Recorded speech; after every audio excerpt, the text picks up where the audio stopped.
Hi friends, welcome to Saranya Viveks life style. இன்றைக்கி இந்த வீடியோவில் ஒரு குக்கிங் vlog தான் உங்களோட ஷேர் பண்ணியிருக்கேன். அதுக்கு முன்னாடி சேனலை சப்ஸ்கிரைப் பண்ணாமல் பார்க்குறீங்க இல்லை ஃபஸ்ட் டைம் பார்க்குறீங்க அப்படின்னா மறக்காமல் சப்ஸ்கிரைப் பண்ணிக்கோங்க. கூடயே பக்கத்தில் இருக்கிற பெல் ஐக்கானையும் கிளிக் பண்ணிக்கோங்க. அப்போ தான் நான் போடுற வீடியோவோட நோட்டிஃபிகேஷன்ஸ் உங்களுக்கு வரும்.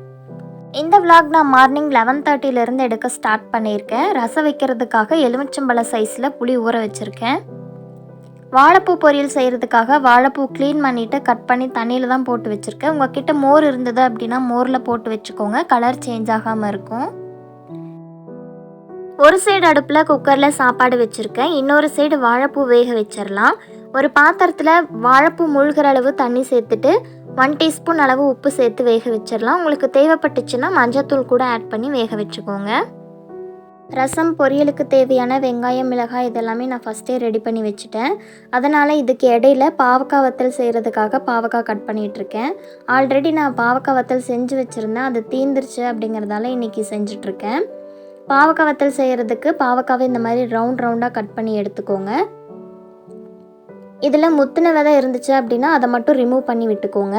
பாவக்காய் வத்தல் செஞ்சுட்டு ஏர்டைட் கண்டெய்னரில் போட்டு ஸ்டோர் பண்ணி வச்சிட்டோம் அப்படின்னா ரொம்ப நாள் வரைக்கும் யூஸ் பண்ணிக்கலாம், சீக்கிரம் கெட்டு போகாது. பாவக்காய் கட் பண்ணி முடிக்குமே வாழைப்பூவும் வெந்துருச்சு, தண்ணி வடிகிறதுக்காக தனியாக எடுத்து வச்சுட்டேன். பாவக்காவை வேக வைக்கிறதுக்கு ஒரு பாத்திரத்தில் தண்ணி சேர்த்துட்டு தண்ணி ஹீட் ஆனதுக்கப்புறமா 1 டீஸ்பூன் உப்பு, கட் பண்ணி வச்சுருக்க பாவக்காவை சேர்த்து நல்லா வேக வச்சிடலாம். இந்த பாவக்காய் வத்தல் மோர் குழம்பு, புளிக்குழம்பு, சாம்பார் சாதம், ரச சாதம், தயிர் சாதத்துக்கு கூட சைடிஷாக சாப்பிடும்போது ரொம்ப நல்லாயிருக்கும். நீங்களும் ட்ரை பண்ணி பாருங்கள். இந்த அளவு கொதிச்சுட்டு இருக்கும்போது இதில் ஒரு 1/4 டீஸ்பூன் அளவுக்கு மஞ்சத்தூள் சேர்த்து ஒன்ஸ் மிக்ஸ் பண்ணி விட்டுக்கலாம். இந்த பாவக்காய் ஒரு சைடு வெந்துட்டே இருக்கட்டும். அதுக்குள்ளே ரசத்துக்கு தேவையான புளி, தக்காளி இது எல்லாமே நம்ம கரைச்சி எடுத்துக்கலாம். தக்காளி மசிக்கும் போது எப்பவுமே கட் பண்ணிவிட்டு அதுக்கப்புறமா மசிங்க, மசிக்கிறதுக்கும் ஈஸியாக இருக்கும். உள்ளே ஏதாவது புழு இருந்துச்சு அப்படின்னாவும் தெரியும். தக்காளி இந்த அளவு நல்லா மசிச்சு விட்டுக்கோங்க. இப்போ தக்காளி மசிச்சாச்சு, புளியும் நல்லா ஊறி இருக்கு, அதையும் கரைச்சி எடுத்துக்கலாம். இப்போ ரசத்துக்கு தேவையான மசாலாலாம் ரெடி பண்ணிடலாம். ஒரு இடிக்கல்ல 1 டீஸ்பூன் சீரகம், 2 டீஸ்பூன் மிளகு சேர்த்துக்கலாம். இதை நல்லா தட்டி எடுத்துக்கலாம். எப்பவுமே மிக்சி ஜாரில் சேர்த்து அரைச்சி எடுக்கிறத விட இந்த மாதிரி தட்டி எடுத்து செஞ்சு பாருங்கள், மணமாகவும் இருக்கும், டேஸ்ட்டாகவும் இருக்கும்.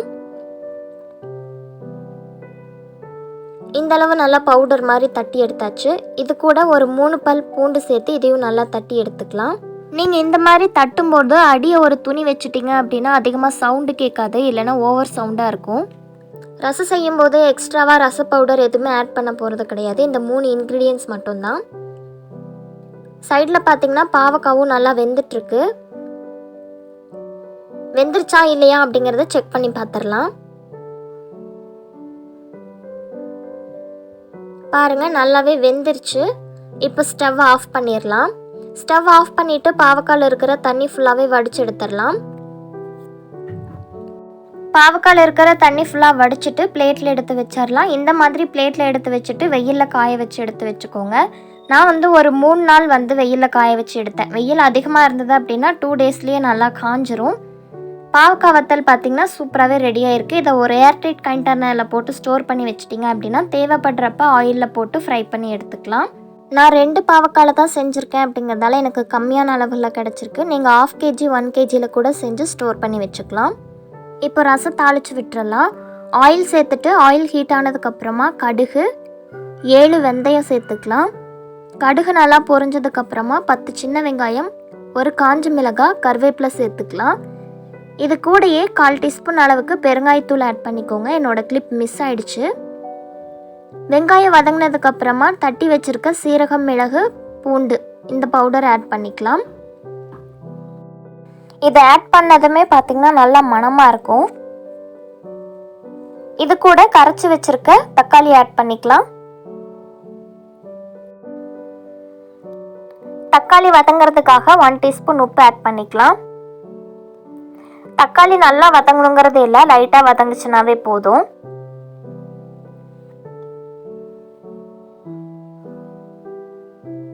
பாருங்கள், தக்காளி நல்லா வதங்கிருச்சு. இப்போ இதில் கரைச்சி வச்சுருக்க புளி கரைசல் ஆட் பண்ணிக்கலாம்.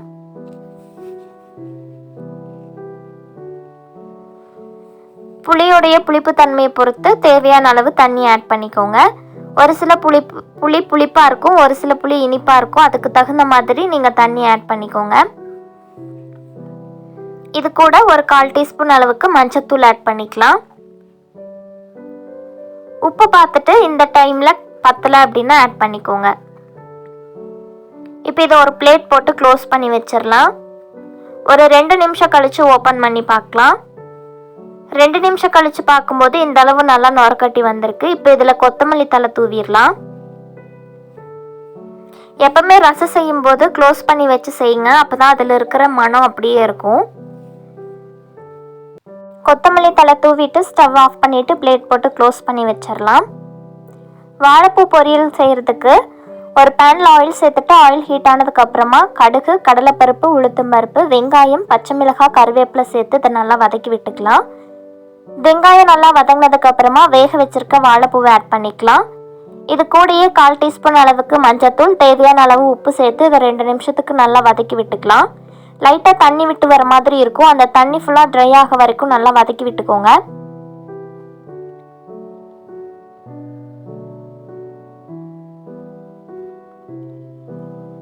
வாழைப்பூ இந்த அளவு நல்லா வதங்கினதுக்கு அப்புறமா துருவி வச்சிருக்க தேங்காவை இதில் ஆட் பண்ணிக்கலாம். நான் போன விளாக்ல சொன்ன மாதிரி நான் தேங்காய் மிக்ஸி ஜாரில் அடித்து தான் சேர்த்துருக்கேன். உங்ககிட்ட ஃப்ரெஷ் தேங்காய் இருந்துச்சு அப்படின்னா அதை துருவி ஆட் பண்ணிக்கோங்க. அவ்வளோதான், வாழைப்பூ பொரியலும் ரெடி ஆயிடுச்சு. இன்றைக்கி எங்கள் வீட்டில் என்ன லஞ்சுன்னு பார்க்கலாம். ஒயிட் ரைஸ், வாழைப்பூ பொரியல், சுட சுட ரசம், சைடிஷ்க்கு ஆம்லேட் பண்ணியிருந்தேன். ஈவினிங் ஸ்நாக்ஸ்க்கு பாப்கார்ன் தான் செஞ்சுருந்தேன். நீங்கள் கடையில் கார்ன் வாங்குறீங்க அப்படின்னா பாப்கார்ன் பொரிக்கிற கார்ன் அப்படின்னு சொல்லி கேட்டு வாங்கிக்கோங்க. நார்மல் கார்னில் பாப்கார்ன் பொரிச்சோம் அப்படின்னா கண்டிப்பாக பாப்கார்ன் வராது. ஒரு பேனில் ஆயில் சேர்த்துட்டு ஆயில் ஹீட் ஆனதுக்கப்புறமா 1 கப் அளவுக்கு கார்ன் சேர்த்துக்கிறேன். இதில் 1/4 டீஸ்பூன் அளவுக்கு மஞ்சள் தூள், காரத்துக்கு தகுந்த மாதிரி மிளகாய்த்தூள், தேவையான அளவு உப்பு சேர்த்துட்டு இதை ஒன்ஸ் மிக்ஸ் பண்ணி விட்டுக்கலாம். இதை நல்லா இந்த மாதிரி கலந்து விட்டுட்டே இருக்கணும். இந்த கார்னுடைய கலரெல்லாம் சேஞ்ச் ஆகி 1-2 வெடிக்க ஆரம்பிக்கும். இந்த ஸ்டேஜில் மூடி போட்டு க்ளோஸ் பண்ணி வச்சிட்டோம் அப்படின்னா எல்லா பாப்கார்னும் பொரிஞ்சிரும். ஹை ஃப்ளேமில் தான் இருக்கணும். கார்ன் எல்லாம் பொரிஞ்சதுக்கு அப்புறமா ஸ்டவ் ஆஃப் பண்ணிவிட்டு 1 நிமிஷம் கழித்து ஓப்பன் பண்ணி சர்வ் பண்ணுங்கள். இல்லை அப்படின்னா 1-2 பொரியாமல் இருந்ததுன்னா அது பொரியும் போது எல்லாமே செதறிடும். இந்த மாதிரி கார்ன் பொரிச்சிட்டு ஒரு ஏர்டைட் கண்டெய்னரில் போட்டு ஸ்டோர் பண்ணி வச்சிட்டோம் அப்படின்னா அதோட கிறிஸ்பினஸ் அப்படியே இருக்கும். இந்த விளாக் உங்களுக்கு பிடிச்சிருக்கும்னு நினைக்கிறேன். பிடிச்சிருந்தா லைக் பண்ணிக்கோங்க, ஷேர் பண்ணிக்கோங்க, மறக்காமல் சேனலை சப்ஸ்கிரைப் பண்ணிக்கோங்க. தேங்க்ஸ் ஃபார் வாட்சிங்.